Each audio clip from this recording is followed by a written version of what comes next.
انتہائی طاقتور کے سامنے انتہائی کمزور. ہاں کہیں معجزہ ہو گیا تو ایک الگ بات ہے کہ کمزور کو اللہ نے بہت زیادہ طاقتور پہ غالب کر دیا, یا اللہ نے خود حکم دیا ہو کمزور کو کہ براہ راست کے لڑو, تو پھر تو لڑنے کے علاوہ کوئی آپشن نہیں ہے. جب تک آسمان سے وحی نہیں آ جاتی تو وہاں پھر اللہ کا حکم یہی ہے, ان یکم منکم مئۃ یغلبوا مئتین, 100 اور 200 کا ریشو کم از کم ہونا چاہیے, آدھی طاقت ہونی چاہیے. آدھی بھی نہیں ہے تو پھر اجازت نہیں ہے لڑنے کی. اتنی طاقت ہو تو جا کے کرو یہ کام, ورنہ آرام سے بیٹھے رہو, اس سے بھی جاؤ گے جو ہے. تو اس لیے اس وقت جہاں جہاد ہے وہاں تو ہے, ہم اس کے منکر نہیں ہیں, لیکن جہاں جہاد نہیں ہے وہاں لڑائی کا میدان گرم کرنے سے مسلمانوں کا نقصان زیادہ ہوگا, مسلمانوں کو فائدہ نہیں ہوگا, کیونکہ تمہارے پاس کچھ ہے نہیں لڑنے کو. تم اپنا دفاع کر لو, بہت بڑی بات ہے. ابھی تو اپنے ملک کو بچا لو بس. اور ہمارے یہاں کہتے ہیں ملک پہ ادھر جا کے چڑھائی کر دو. ادھر چڑھائی کرو گے کن میزائلوں سے؟ امریکہ سے میزائل لے کے امریکہ پہ چڑھائی کرو گے؟ امریکہ تمہیں جہاز دے گا اپنے اوپر چڑھائی کرنے کے لیے؟ تو ابھی اپنے ملک کو بچا لو کسی طریقے سے, اس کی سالمیت خطرے میں ہے. ابھی سب سے بڑا جہاد یہی ہے کہ ملک بچا لو آپ. تو دوسرا میدان ہے دعوت کا. دعوت کا میدان کیا ہے؟ نرم, اس میں تلوار نہیں ہے. جو تبلیغ ہے, موسیٰ علیہ السلام کو اللہ نے فرعون کے پاس بھیجا, قولا لہ قولا لینا لعلہ یتذکر او یخشی. فرعون کے سامنے جا کے بھی آپ نے نرم لہجے میں بات کرنی ہے. تو فرعون سے بڑا ظالم دنیا میں کوئی ہو سکتا ہے؟ اور موسیٰ علیہ السلام سے زیادہ افضل دنیا میں کوئی ہو سکتا ہے؟ اتنے جلیل القدر پیغمبر کو کہا جا رہا ہے کہ ایسے ظالم کے سامنے بات کیسے کرنی ہے؟ بولو, نرم. تو آج ہماری دعوت میں نرمی ختم ہو گئی, دعوت میں نرمی ختم. جو جہاد کی جو میدان میں کرنے کی چیزیں تھیں وہ دعوت کے میدان میں ہو رہی ہیں. اس کو وہ بھی کافر ہے, وہ بے پردہ عورتیں. اب بے پردہ عورتوں میں بیان ہو رہا ہے تو یہ تھوڑی بیان ہوگا کہ تم سب جہنم میں جاؤ گے, سے وہ پردہ تھوڑی کر لیں گی. وہاں تو ادعو الی سبیل ربک بالحکمۃ والموعظۃ الحسنہ, اس کو تو حکمت سے دین کی دعوت دینی ہے, ان کو تو قریب کرنا ہے دین کی دعوت کے لیے.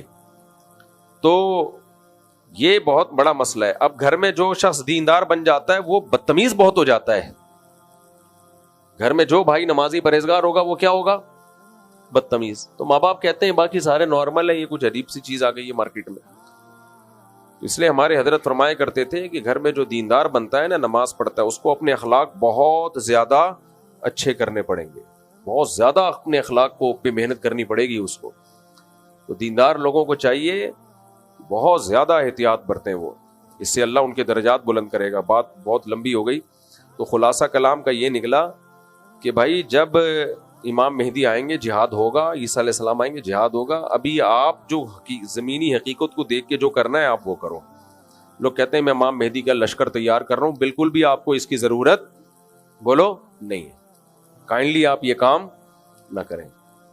کہتے ہیں میں عیسیٰ علیہ السلام کے لیے ایک لشکر تیار کروں, رہنے دو بس. آپ وہ لشکر کہیں اور جا کے پھٹے گا, سب کو خراب کرے گا وہ لشکر. سمجھتے ہو؟ بہت لوگ آئے ہیں, بہت تحریکیں اٹھی, ہم عیسیٰ علیہ السلام کے لیے لشکر تیار کر رہے ہیں, اور پھر یہ ہمارا یہ لشکر یہاں سے اٹھے گا, ہوتے ہوتے شام میں جا کے حضرت عیسیٰ سے مل جائے گا. وہ انڈا موڑ پہ ہی ختم ہو گیا آ کے.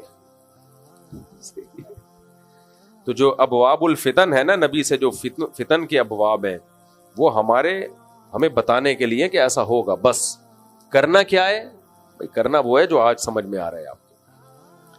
ایک صاحب مجھے کہنے لگے کہ میں نے کہا کہ اتنی عورتیں, بیوہ اور طلاق یافتہ عورتوں کی تعداد بھی بڑھ رہی ہے, ان کا گروتھ ریشو بھی بڑھ رہا ہے, اور مردوں میں موت بھی بڑھ رہی ہے مردوں میں.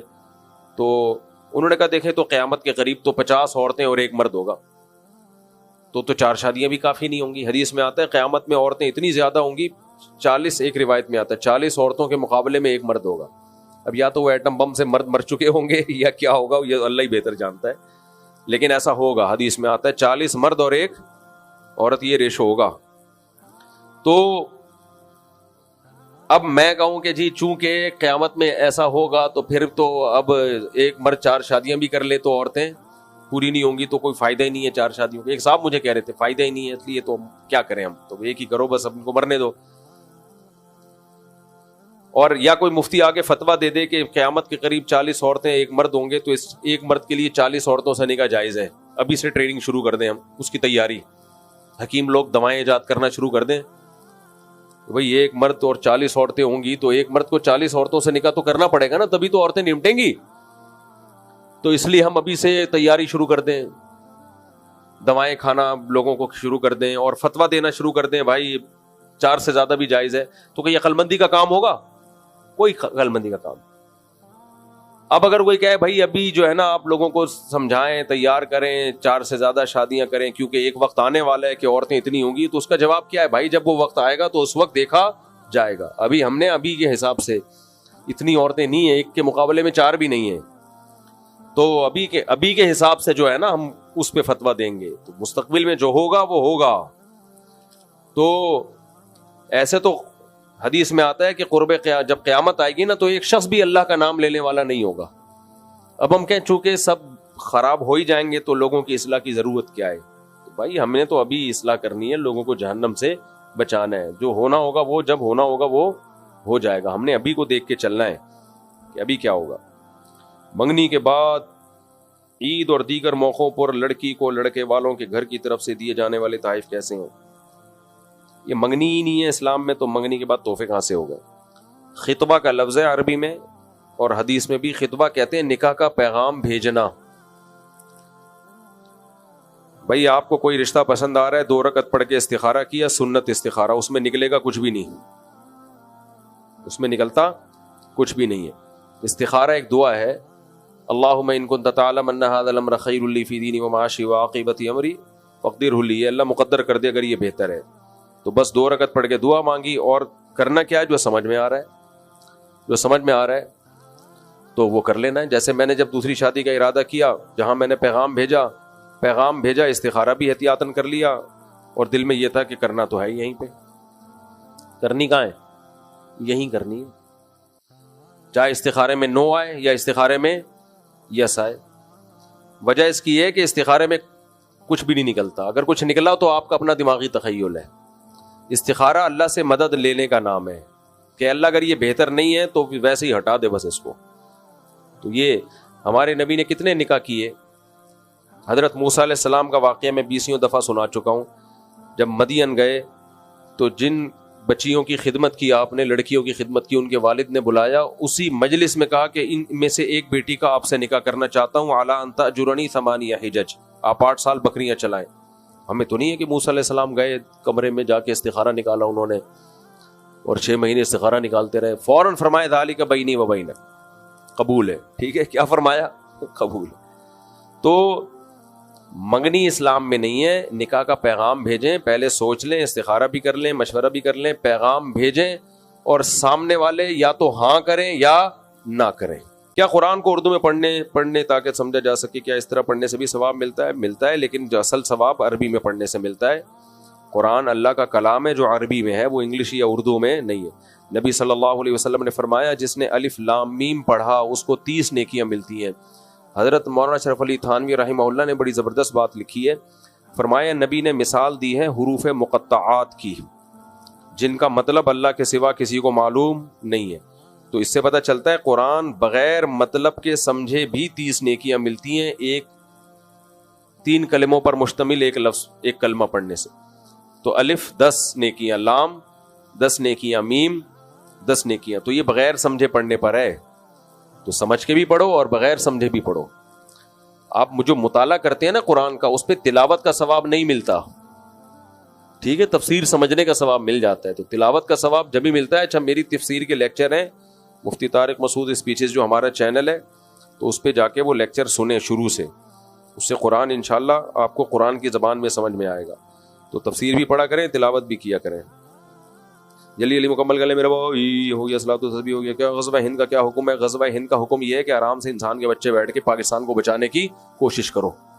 جب ہونا ہوگا ہو جائے گا. ابھی ملک کی حالت دیکھو, ملک کو بچاؤ. ابھی فی الحال اکنامکلی ملک کو مضبوط کرو. کھانے کو روٹی نہیں ہے لوگوں کے پاس, دھماکے کتنے ہو رہے ہیں, دہشت گرد, ادھر دہشت گردوں کو کچھ ڈاکو آئے تھے, ان کو پکڑ کے اللہ کا شکر ہے لوگوں نے اگلے پچھلے سب گناہ ان کے معاف کر دیے. ابھی یہ کام کرو. پھر کوئی اٹھے گا غزوہ ہند کے نام پہ چندہ کرنا شروع کر دے گا, اور پھر تمہیں کہیں لے جائے گا ایسے انلیگل کاموں میں. پھر ایجنسیاں اٹھاتی ہیں, چمڑیاں ادھیڑتی ہیں, پھر مسنگ پرسن بن جاتے ہو, پھر نئے کیسز شروع ہوتے ہیں. آرام سے انسان کے بچے بنو, پڑھائی کرو, نماز پڑھو, روزہ رکھو, تبلیغ میں وقت لگاؤ, لوگوں کو دین کی دعوت دو تبلیغ میں نکل کے, اور ملک کو بچانے کی بات کرو. پیشاب کے قطروں کا گمان ہوتا ہو تو وضو کا کیا حکم ہے؟ گمان سے وضو نہیں ٹوٹتا.